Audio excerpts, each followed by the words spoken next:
Migración. Bienvenida, muchas gracias por estar acá. Un placer, Cao, muchas gracias por la invitación. Cómo nos ayuda para responder tantas dudas que hay y otras que van surgiendo por el camino. Le pedimos que no envíe preguntas hoy porque tenemos un cúmulo del viernes pasado que es las que vamos a compartir y vamos a hacerle a la doctora Elizabeth Amarán. Pero el próximo programa lo haremos totalmente en directo y usted podrá hacer preguntas, pero le digo, tenemos muchísimas preguntas. Bienvenidos a Fondo.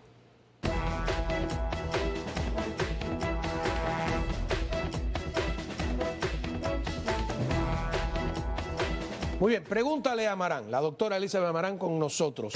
Empezamos ya. A ver, con algunas de las preguntas que tenemos, adelante, a ver qué quedó pendiente. Dice, les escribo sobre un caso de parol de un sobrino que trajimos de Venezuela y entró el 21 de abril del 2023. A él se le venció su TPS en abril, lo renovó este año antes de su vencimiento. Está larga la pregunta. Sé que usted en uno de sus videos dijo que hay extensión de TPS hasta octubre del 2026. ¿Qué va a pasar con un asilo que acaba de introducir hace apenas 2 semanas? ¿Usted piensa que con eso mi sobrino se pueda quedar aunque no tenga respuesta y su parol solo le queda un mes? Me perdí un poco en la pregunta. Yo lo entendí perfectamente. Esta pregunta es un poco ya antigua, ¿ok? Después de esto sucedió que la administración revocó el TPS, la extensión para TPS fue revocada y para el grupo de esta persona el TPS se va a vencer en abril de este año, abril del 25. O sea que debe ser venezolana la persona. Correcto, se vence en abril del 25 y su única alternativa será una aplicación de asilo que ya dice que la puso, entonces esta aplicación de asilo lo va a proteger y mientras va esperando pues tendrá un permiso de empleo, tiene que esperar 150 días después que pone su aplicación de asilo para poder ser elegible para un permiso de empleo. Pero este TPS que estaba hasta octubre del 26 definitivamente quedó revocado por la administración de Trump y ahora solo tendrá el segundo grupo hasta abril del 25, el primer grupo hasta septiembre del 25. ¿Cómo no? A ver, próxima pregunta, adelante. A ver. Mi green card me llegó con la fecha de nacimiento mal y ahora, como está la policía, lo traigo siempre conmigo. ¿Puedo tener algún problema si lo comparan con otro documento, como por ejemplo mi licencia? Sí, esto es un problema. Tiene que hacer un duplicado urgentemente de esta aplicación de residencia, de su tarjeta de residencia. Tiene que coincidir con su licencia de conducir también. Hay una forma que uno puede corregir la tarjeta de residencia, pero tiene que mandar la I-90 nuevamente al Departamento de Migración. Dependiendo si fue un error de migración, él no tendría que pagar, pero si fue un error de él cuando llenó la aplicación, tendría que volver a pagar el costo para obtener un duplicado de la tarjeta de residente. Pero sí tiene que cargarla con él. Todos los residentes tienen que cargar sus tarjetas por ley en la original. ¿No basta con la licencia? No más. El año pasado el Departamento de Migración anunció todos residentes permanentes deben tener una tarjeta de residencia con ellos. Pero una copia, porque si se te pierde. La original. ¿La original? La original, todo el tiempo con ellos encima y obviamente tiene que corregir. No se desgasta, disculpe la pregunta, me parece simple, ¿no? ¿No la puedes plasticar? Porque dicen que no se puede plasticar los documentos. No, es que ya es plástica, es como una licencia de conducir. Yo estoy en la época que a mí me dieron el Social Security, que era un papelito. No. Ya eso no, la tarjeta de residencia. Soy de otra época. Hoy en día es un documento súper sofisticado y con muchísimas medidas de seguridad. Exacto, es gruesa. O la propia licencia de conducir. Es como la licencia de conducir, correcto. Eso tiene que tenerla junto con su licencia todo el tiempo. Qué bien. Bueno, nada, tú ves que uno aprende siempre. Próxima pregunta, a ver. Soy mexicano. Es importante, sí, que decir, porque cambia según la persona. Todo cambia dependiendo de la nacionalidad y las fechas de entrada, correcto. Llevo 20 años aquí en la Florida, es decir, en los Estados Unidos. Nunca he tenido ningún tipo de problema. En este momento estoy casado con una residente cubana. No sé si felicitarlo o no. Eso, ¿qué debo de hacer para no ser deportado? Cuéntame. Bueno, hay un detalle muy importante aquí en esta pregunta que él no explica cómo entró a los Estados Unidos, ¿ok? Si entró con inspección, si es un mexicano que entró con una visa de turismo, entonces él puede también puede acatarse a la ley de ajuste cubano a través de su esposa, ¿ok? Pero si entró sin inspección por la frontera... ¿Qué es entrar sin inspección? Entrar sin inspección es prácticamente entrar sin un documento de entrada válido. Pero si tú entras por esas personas que están entrando, yo he estado en Matamoros, he estado en otros puntos donde veo que hacen una fila y ahí hay un oficial que los atiende y hay otros que no, que cruzan por el río. ¿Esa Correcto. es la diferencia? No, esta no es la diferencia. ¿No? Todas las personas que se presentan por la frontera, menos aquellos que tienen una visa para ingresar o un estatus legal, como por ejemplo residentes permanentes que pueden entrar por la frontera, todas las otras personas entran sin inspección. ¿Así? ¿Ok? Entonces, a veces el Departamento de Migración puede que les dé un parol, puede que les dé una I-220A. Si ya han tenido otras deportaciones, puede que les permitan entrar con una I-220B. Pero todos estos grupos se consideran que entraron sin inspección. Y en este grupo también están las personas que entran por otro lado y nunca son interceptados por ICE, por el Departamento de Migración. Entonces, depende. Si él entró y no fue inspeccionado, no le entregaron ningún tipo de parol, entonces él no puede ajustarse bajo la ley de ajuste cubano, porque la ley de ajuste cubano exige que esta persona haya sido inspeccionada y admitida, y solo si le han dado un parol en la frontera, él podrá beneficiarse. De lo contrario, la esposa que es residente tendrá que poner una petición familiar a través de una I-130, después él tendrá que aplicar para un perdón de presencia ilegal, esperar el curso y después salir a un proceso consular.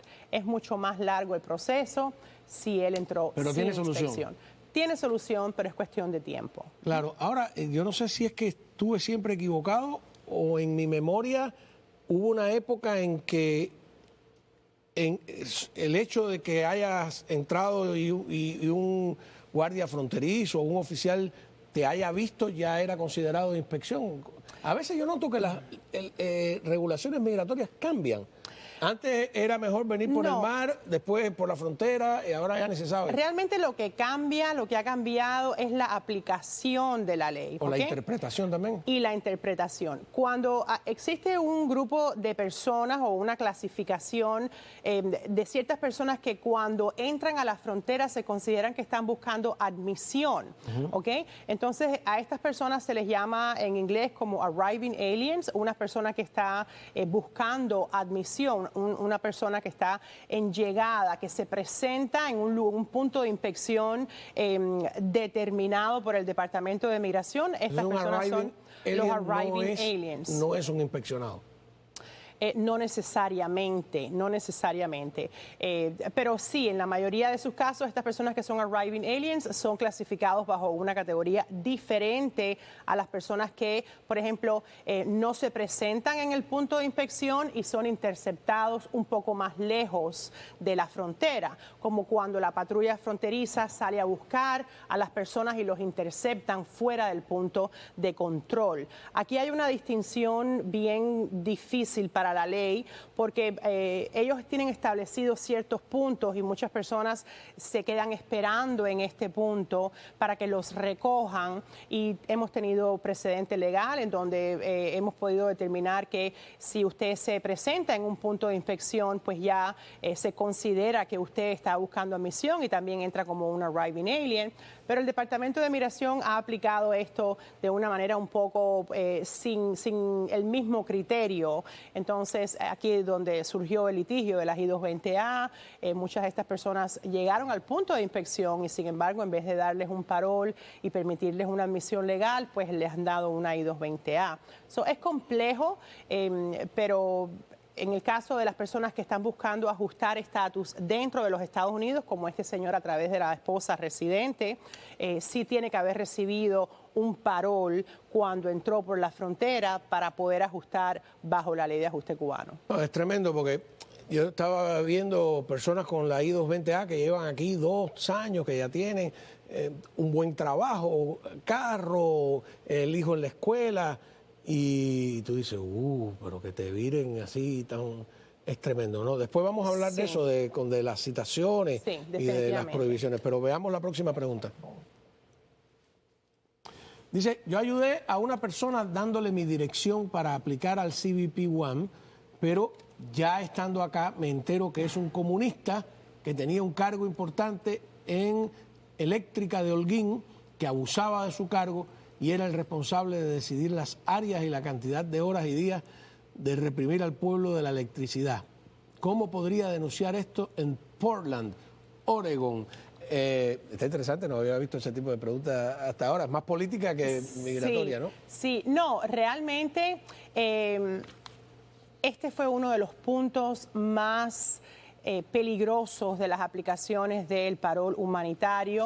Realmente la investigación acerca de que si el beneficiario era admisible o no le correspondía al Departamento de Migración antes de permitir la entrada de este beneficiario, y creo que aquí hubieron muchas irregularidades.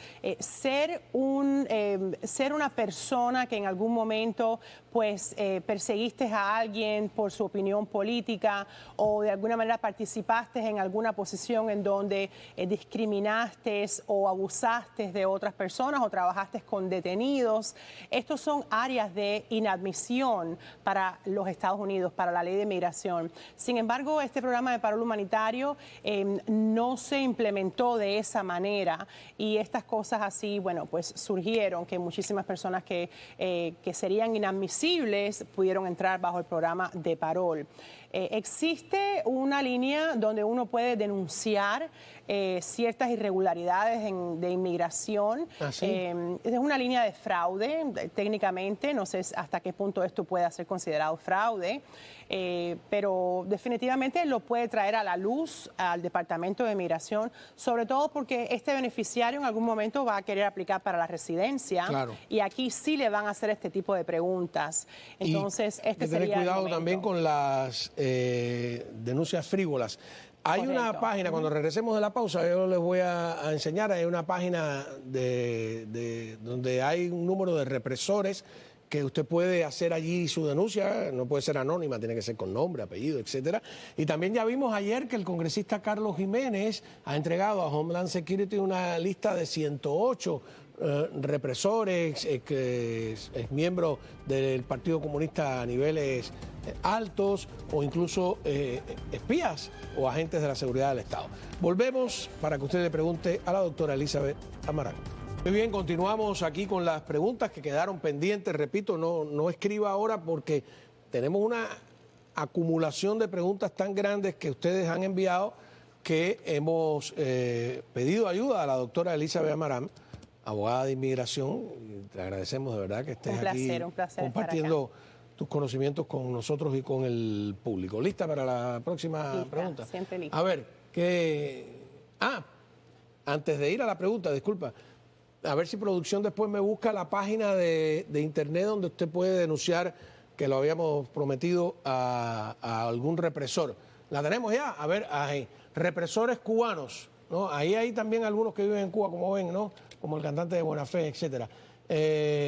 No haga denuncia frívola, no lo utilice para vengarse de alguien por otra razón distinta. Claro. Eso esperemos que sea serio. Y repito, vimos que algunos de ellos, 108 identificados que viven aquí en los Estados Unidos, el congresista Carlos Jiménez los entregó a Homeland Security. Pero ahora sí, próxima pregunta para la doctora Elizabeth Amarán. Adelante. Soy argentino, importante decir. Estuve en el FBI y en el ejército, en el Army. Una tía boliviana y su esposo americano me robaron mi pasaporte americano y mi pensión del Army. Estoy en Bolivia y la embajada americana no encuentra mi nombre en el sistema. Me dieron pasaporte americano en el FBI en Nueva York en los 90. Estoy delicado de salud porque estuve en coma. Soy veterano de combate. Necesito su ayuda, por favor. Está también curioso, ¿no? No sé qué decir. Bueno, en casos como esto, se le puede hacer un requerimiento de récords al Departamento de Migración. Existe un proceso que se denomina FOIA, el Freedom of Information Act, en donde uno le puede pedir todo su historial de inmigración al Departamento de Inmigración. Al parecer, él fue una persona naturalizada a través de sus servicios con el FBI, y él puede hacer este requerimiento. Se puede hacer con inmigración, se puede hacer un FOIA request con el FBI también, y de esta manera entonces se puede lograr obtener información información acerca de cómo fue que él adquirió su ciudadanía americana y con esta evidencia, pues entonces pudiera pedir otro pasaporte. ¿Y si era un agente secreto? ¿Está clasificada la información? Va a estar clasificada, Ahí hay pero un problema, sí, ¿no? pero de alguna manera el hecho de que fue agente secreto va a ser secreto, pero no el hecho de que fue naturalizado. Ok. Miami es el planeta de los espías también. No, pero bueno, está en Bolivia, ¿no? Sí. No tiene nada que ver con eso. Vamos a la próxima pregunta. Adelante. Si una persona con residencia, esta es concreta, tiene un DUI, por bebida alcohólica, claro. Bueno, no, porque creo que puede tener un DUI también por otro tipo de droga, ¿no? Cualquier tipo de sustancia que sea que de alguna manera le afecte su funcionamiento. A ver, ¿cómo era la pregunta? Sí, puede aplicar para la ciudadanía un residente que tiene un DUI por bebida alcohólica. Depende, ¿ok? Normalmente un DUI dentro de los 5 años que el Departamento de Migración está pidiendo para buen carácter moral, no necesariamente va a ser un impedimento para la naturalización. Habría que ver si con este DUI la persona tuvo un accidente, si lesionó a otra persona o si abandonó la escena si tuvo un accidente, se abandonó la escena. Hay muchas cosas que se pueden manifestar durante un DUI, pero normalmente si fue encausado como un ticket de tráfico, ¿ok? No debería ser un impedimento para la ciudadanía y también habría que ver dentro de qué periodo estuvo. El Departamento de Migración tiene un periodo estatutorio de 5 años antes de la aplicación, en donde normalmente ellos van a mirar que usted haya tenido... Si pasaron 10 años, no tienes que reportarlo. Tienes que reportarlo, más no será un impedimento. Claro, ahora yo he visto algunos abogados aclarando que fabricar un accidente para defraudar a una compañía de seguros, o sea, cometer fraude, es un delito a la moral y un DUI no es un delito a la moral, por lo tanto un fraude es más grave. Definitivamente. El DUI se considera un delito regulatorio, ¿ok? Estás infringiendo una ley de tráfico, ¿ok? Sin embargo, el fraude con este escenario de accidentes sí es definitivamente un delito de falta de carácter moral. No solo no puedes aplicar para la ciudadanía, sino que también casi es muy fácil en estos casos que la pérdida sea más de $10,000. Y si este es el caso, ya automáticamente esto va a ser catalogado como una felonía con agravante. Entonces, no solo te puedes encontrar con la situación en que no te den la ciudadanía, sino que te comiencen un proceso de deportación para quitarte la residencia. Y ya el proceso sería mucho más complejo porque tendrías que aplicar para un perdón y no todo el mundo califica para el perdón. Definitivamente hay una gran diferencia. Así que, muchachos, tranquilitos, que Tranquilos, no más está que el horno nunca. para pastelitos, decían en mi pueblo. Así es. Vamos con la próxima pregunta. Soy cubana, llegué por parol y tengo una reclamación por reunificación de mi mamá. ¿También tengo que pedir asilo? Bueno, si estamos hablando del programa de parol humanitario, ¿ok? O el programa de parol de reunificación familiar. ¿Cuál es la diferencia? Realmente fueron 2 programas diferentes que la administración de Biden estableció, ¿ok? Pero la del parol era aquellas personas que entraban con un patrocinador que les invitaban a entrar. ¿El que siempre existió? Siempre no, con Biden, ahora la administración de Biden. Yo digo que se llegaba con parol siempre, ¿no? Desde los años 60. Vino con un parol.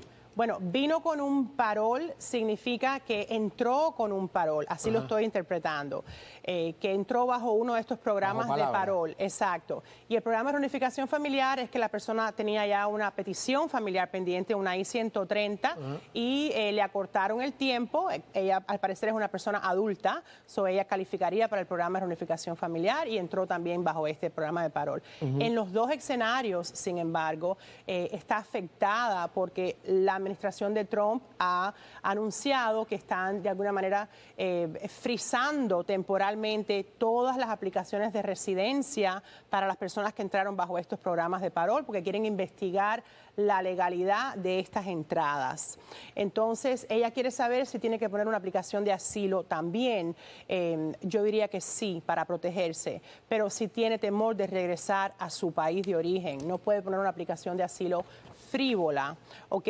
Porque la aplicación de asilo no discrimina la manera de entrada a los Estados Unidos. Entonces, si la administración logra su objetivo de declarar estos programas de parol un programa ilegal, entonces, bueno, no pudiera ella ajustar ni bajo la petición de su mamá dentro de los Estados Unidos, ni bajo la ley de ajuste cubano tampoco. Sin embargo, pudiera seguir el curso del asilo.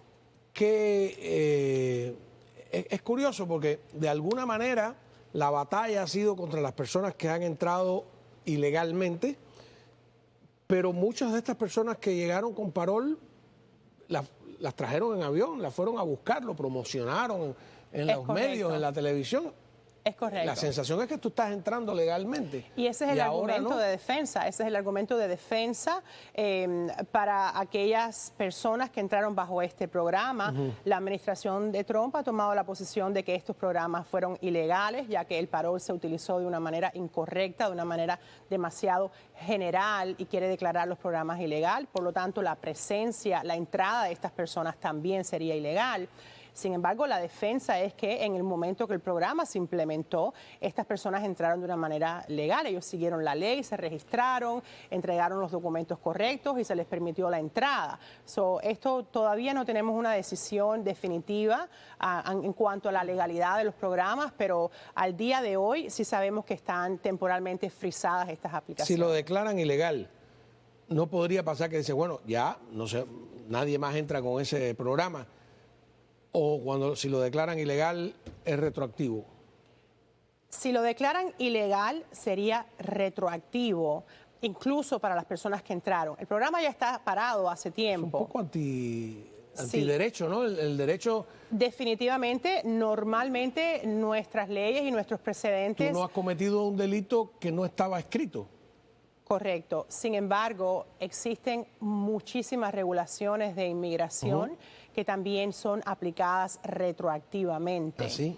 Entonces, este pudiera ser uno de esos casos. Sin embargo, bueno, habría que ver qué va a suceder con las personas que ya entraron, que ya tienen aplicaciones pendientes. Definitivamente el programa ya no existe, ya está parado. La administración lo paró durante la primera o la segunda semana que entró. Habría que ver qué pasa con las personas que tienen otro tipo de aplicaciones pendientes. Todavía no se ha revocado, todavía tenemos personas que entraron y a todos les dieron 2 años bajo el parol. Algunos todavía les queda tiempo en el parol y saltaron para otro tipo de peticiones. No tenemos una decisión al día de hoy que nos diga, bueno, este programa fue ilegal, por lo tanto estas personas se consideran que entraron ilegalmente. Pero sí está en riesgo todas esas peticiones de residencia que tienen pendientes. 250.000 cubanos solamente que entraron en menos de 3 años, 2 años y algo. Sí. Es un problema de dimensiones. Correcto. Y venezolanos, y haitianos, y nicaragüenses también. Sí. Prácticamente los invitaron a venir. Cuba, había gente que ni siquiera Haití. estaba pensando en venir. Correcto. Fue un relajo, es verdad, pero muchos no tienen la culpa, me imagino. Vamos a una pausa. Estamos hablando con la doctora Elizabeth Amarán, abogada de inmigración. Pues hay tantas preguntas flotando en el aire. Yo tengo algunas también cuando regresen. Seguimos preguntándole a la doctora Elizabeth Amarán. Recuerde, no llame porque lo que tenemos de preguntas es tan acumulado. Ya tenemos una semana entera de preguntas acumuladas. Sí, muchas dudas. Algunas a lo mejor ya están desfasadas. Yo quiero, antes de pasar a las preguntas que tenemos acumuladas, una de superactualidad, que es eso de que no van a permitirle ya a ningún cubano, y creo que los venezolanos también están en la lista, venir de Cuba. ¿Eso incluye una reclamación familiar? Bueno, tenemos... Todavía no está en vigor. Claro, al día de hoy tenemos un poco de confusión al respecto.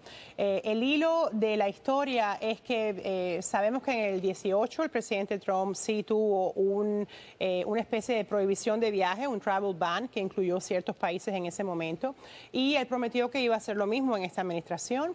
Entonces, Cuando entró en enero 20, tenemos una orden ejecutiva firmada en donde él se comprometió a restringir y a revisar la entrada de refugiados, de visas de no inmigrantes, de países enemigos, de países que él considera que están en contra de los intereses de los Estados Unidos. Entonces, siguiendo la noticia un poco, bueno, al parecer se filtró un documento en donde ya la administración anunciaba ciertos países y ciertos niveles de prioridad. En la prioridad más alta estaría Cuba y Venezuela, que son países que ya están en la lista de terroristas y que no les permitirían el ingreso a los Estados Unidos. Después, el secretario de Estado creo que anunció que este documento no existía, ¿ok? Que no es cierto. Sin embargo, sabemos también que están esperando una revisión de detalles para determinar quién va a entrar o no a los Estados Unidos. Entonces, técnicamente no sabemos si es real o no, pero como yo digo, cuando el río suena, piedras trae, algo así. Y en este momento, si ese documento existiera y si entrara en vigor, pues efectivamente Cuba y Venezuela estarían en la lista de países terroristas y no se les permitiría la entrada a ciudadanos de estos países. Esto incluye visas de inmigrante. Significa que si tú estás aquí a mitad de proceso y vamos para Punta Cana. Exacto. ¿Es buena idea o mala? Muy mala idea, porque si eres ciudadano de estos países y entra el travel ban en vigor, puede ser que no te permitan reingresar a los Estados Unidos. Sí, aunque tenga... Si tú tienes I-220A, ¿tú puedes viajar? No, bajo ningún concepto. Estás en un proceso de remoción, no puedes viajar. No puedes viajar. Solo si eres residente o tienes un permiso, los refugiados tienen un permiso de viaje, o las personas que tienen TPS tienen un permiso de reentrada también, y obviamente los ciudadanos americanos. Pero este travel ban aplicaría para aquellas personas que son ciudadanos de estos países, no necesariamente que vayan a visitar a estos países, sino que tengan pasaporte de este país, intenten reingresar a los Estados Unidos. El Reentry Permit, famoso, que siempre ha sido objeto de confusión. Yo tengo una idea que me gustaría saber si esto es lo correcto, ¿no? No te lo pide Estados Unidos, son algunos países los que te piden un permiso de reentrada, un Reentry Permit, para garantizar que tú no te les vas a quedar ahí. ¿Eso es cierto? Bueno, el Reentry Permit no tiene nada que ver con la visa que un país te pueda exigir para entrar a su país. El Reentry Permit es de los Estados Unidos. Es un documento que el Departamento de Migración te extiende para garantizar tu reentrada a los Estados Unidos. Ahora, secundario a esto, muchos países quieren asegurarse de que tienes autorización para reingresar a los Estados Unidos. Entonces, obviamente, antes de pedirte la entrada o tú montarte en un vuelo, te van a pedir, bueno, o una visa o una tarjeta de residente o tu pasaporte americano o un Reentry Permit. Pero no porque sea una obligación de ese país, es un documento de los Estados Unidos, emitido por los Estados Unidos. Residentes que viajan sin un Reentry Permit. No lo necesitan. Los residentes no necesitan, a no ser que estén... Que el país te lo pida. No. A no ser que te vayas a quedar fuera más de, por ejemplo, ya más tiempo del autorizado. Muchos residentes lo piden más de 6 meses porque están de alguna manera emitiendo su intención de reingresar a los Estados Unidos. Incluso ciertos trabajos y ciertos estudios a veces requieren que la persona se quede más de un año. Pueden pedir el Reentry Permit para poder ingresar nuevamente. Yo no era ciudadano que viajaba por trabajo como residente, fueron los otros países los que me lo pidieron. Por ejemplo, Costa Rica me lo pidió como una garantía de que yo tenía permiso para regresar. Puede ser, desconozco específicamente lo que cada país pueda exigir. Y otros no lo pedían. Normalmente no es el país el que lo pide, a no ser, por ejemplo, que el país te exija una visa. Si eres ciudadano visa. Exacto, si eres ciudadano cubano y estás viajando con una residencia americana, exacto, ese país no le permite entrada a los ciudadanos cubanos a no ser que tengan una visa. Pero si eres residente, pues el reentry de pronto serviría para aclararle a ese país que no tienes intención de quedarte acá. Claro que sí. Vamos, próxima pregunta, a ver. Menos enredada que la mía. Tengo una carta de deportación del 2011 y yo mismo, después de salir de prisión, me hice una cita en internet para firmar y poder sacar mis papeles para empezar a trabajar. Yo entré al país en el 2003. Quiero saber qué riesgo corro. Ahí habría que averiguar, no sé si tiene que ver la nacionalidad o no. Bueno, realmente es importante, pero más importante es que esta persona ya tiene una orden de deportación. Entonces, no importa de qué año sea la orden de deportación, sabemos que la administración ha anunciado y ICE tiene directivas de que todas aquellas personas que se presentan con una orden de deportación final a una supervisión están sujetos a ser detenidos para procesar una posible deportación. ¿Fue una buena idea autocitarse? ¿Hacerse una cita el mismo? Realmente en su momento sí es una buena idea, porque después que tienes una orden de deportación, este es el último instrumento que te queda para poder pedir un permiso de trabajo y tener una licencia válida. Tienes que estar bajo una orden de supervisión con una fecha específica de supervisión, y basado en estas fechas es que te van a dar un permiso de empleo y una licencia. Entonces muchas personas hacen estas citas precisamente para poder obtener estos documentos, además que la ley así lo requiere si estás con una orden de deportación. Lo que pasa ahora mismo es que si tienes esta orden de deportación y no estás haciendo nada colateral para atacarla o encontrar otro beneficio, entonces sí estás sujeto a que te detengan y posiblemente te deporten. Cuando tienes una orden de deportación o estuviste preso, ¿tienes regularmente que ser supervisado? Siempre. Sí. La ley requiere que después que tengas una orden de deportación, entres en un proceso de supervisión con ICE. Muchas veces una persona que estuvo presa, dice que le hicieron el proceso en la cárcel, estuvo presa por droga, y hace casi 30 años. Y de alguna manera nunca lo pusieron en el proceso ese de supervisión. Y entonces la duda que él me pregunta es: yo quiero viajar, quiero hacerme residente, y alguien le dijo, mira, mejor deja eso así.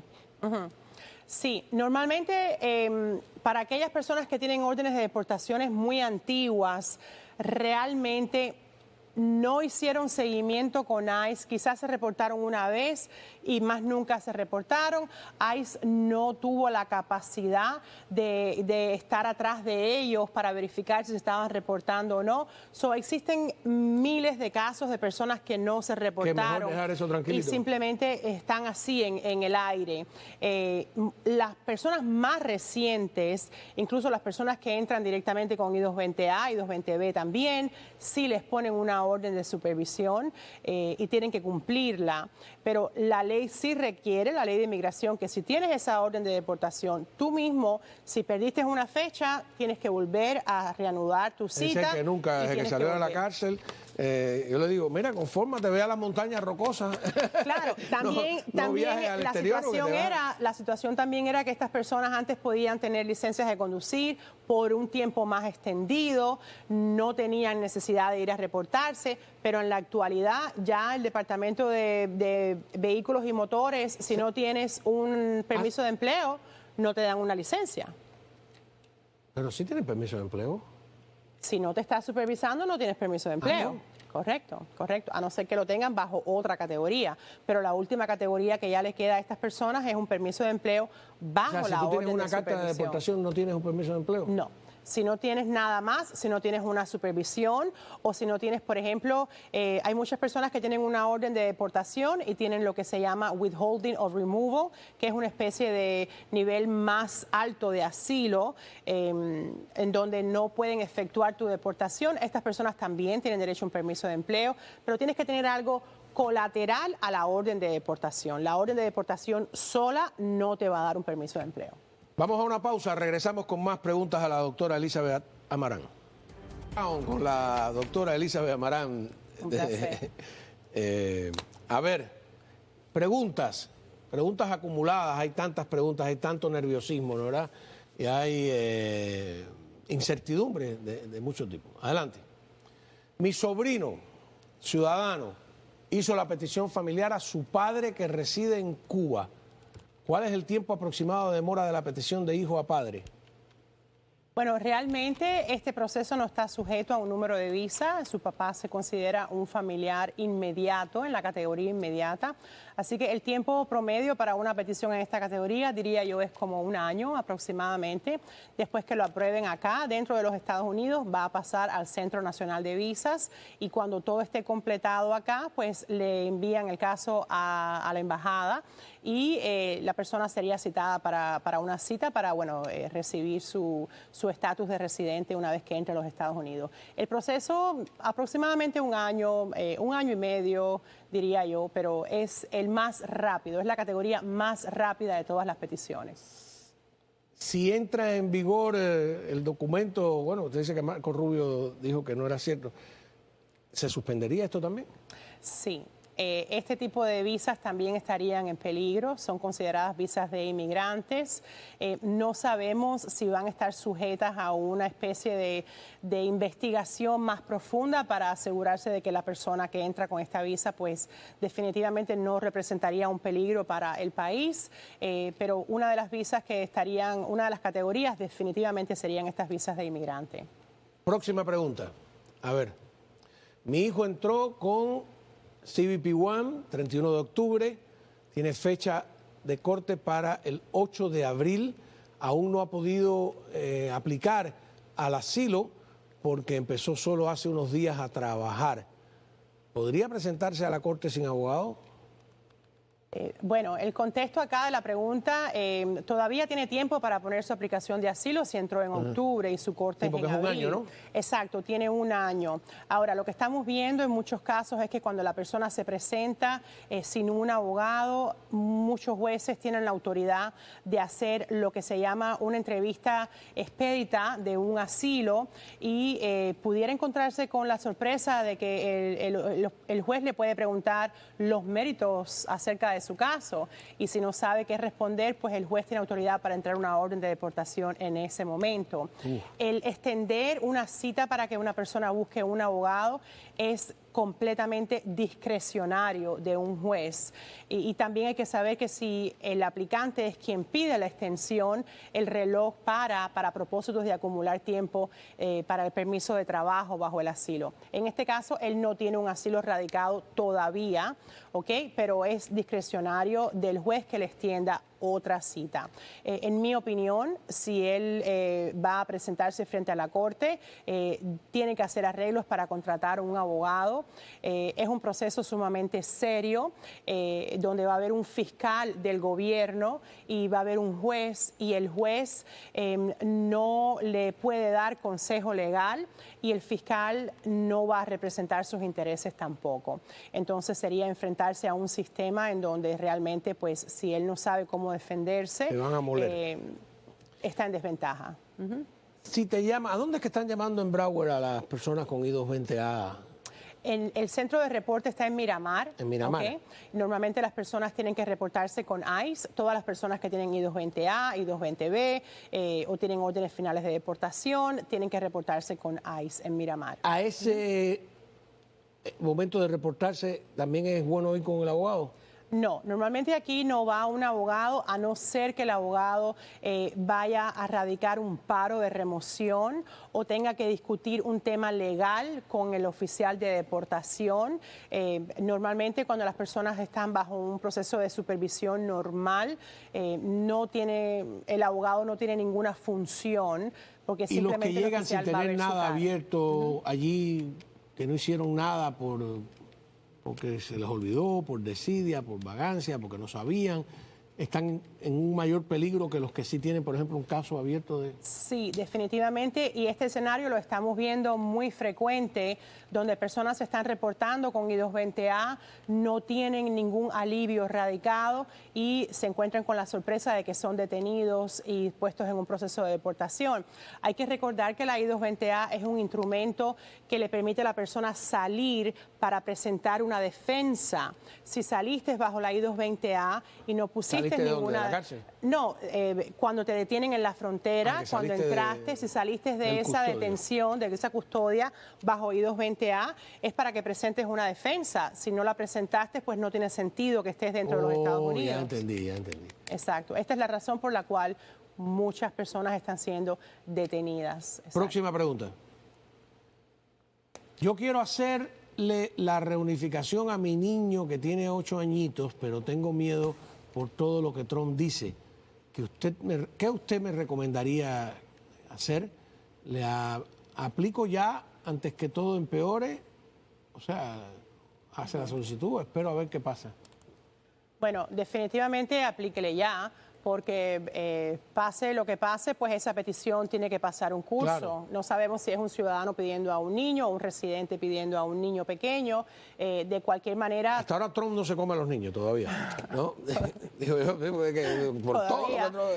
pero no es sabemos. increíble porque también refleja el ambiente que se está viviendo, ¿no? Sí, las personas tienen mucho temor, pero estas regulaciones están bajo leyes dictadas por el Congreso, la petición familiar, el derecho de un ciudadano americano a traer un hijo. Todo esto es algo que realmente, bueno, no puede ser molestado, tocado por Trump en este momento. Mi consejo sería que sí, que ponga la petición. Que va avanzando. Igual va a avanzar, igual esto lleva tiempo y si pasa que no le permiten la entrada en un momento futuro, pues habrán otras rutas en ese momento. Pero al presente sí debería poner esa petición para el niño. Nos quedan 30 segundos de respuesta. Vamos a ver cómo está usted en la rapidez de responder esta última. Espero que la pregunta sea concreta. Soy residente desde el 97, lotería de visa. ¿Puedo viajar a República Dominicana sin ningún problema? Porque dicen que los residentes no pueden viajar.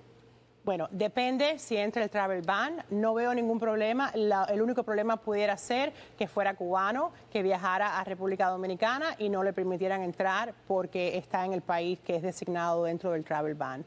Si no designan a Cuba en el travel ban, definitivamente puede ir a disfrutar a Punta Cana y regresar. Travel ban es esta orden... La prohibición de viajes. Prohibición de viajes completa. De viajes, eso todavía no está en vigor, no sabemos. Pero para ser precavidos, yo diría que por ahora vamos a esperar a ver qué pasa, si es cierto. Aguanta Punta Cana por ahora.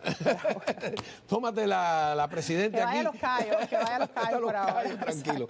Muchísimas gracias, doctora, de verdad, por haber compartido con nosotros, por haber también contestado las preguntas acumuladas. La próxima vez las tendremos en vivo y en directo. Gracias. No se vayan, porque a la vuelta vamos a repetir, porque mucha gente ha querido verla de nuevo, la entrevista que tuvimos con este ingeniero aeroespacial que desde Cabo Cañaveral, en el momento en que los 2 astronautas que fueron por 8 días y se pasaron más de 8 meses, creo que más de 9 meses en el espacio, fueron rescatados por la compañía de Elon Musk. Así que regresamos enseguida en un cohete dinámico de vuelta. Muchísimas gracias, doctora. Gracias, muchas gracias. Volvemos.